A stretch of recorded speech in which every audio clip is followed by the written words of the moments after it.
think oxygen is essential for combustion? Let's perform an activity and test it out. Fix 3 burning candles on a table and cover them with glasses whose bases have been removed.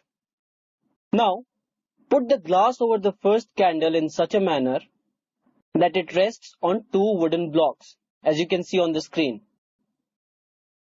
Place the glass over the second candle in such a manner that it simply rests on the table. And place a glass plate over the third candle. There you go. Now what do you observe? You will observe that the candle burns freely in the first case. What happens in the second case? The flame flickers and produces more smoke before going off. And what about the third case? In the third case, the flame goes off as it is covered with the glass plate. So, we can say that the presence of air or oxygen is an essential requirement for combustion to take place.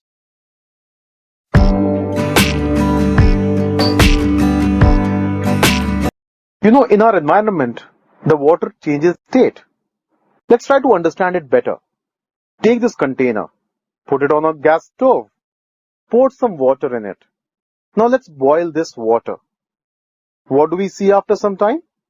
The level of water in the container has reduced. And can you see the vapors rising up from the boiling water? This process is known as evaporation.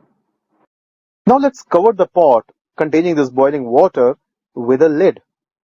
And after a few minutes, look at the lid.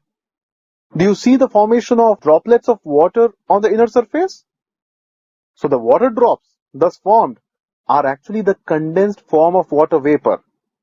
So water vapor cools down, changes into water drops through the process of condensation. Now when these water drops become large, they fall down from the plate's surface. This is nothing but the process of precipitation.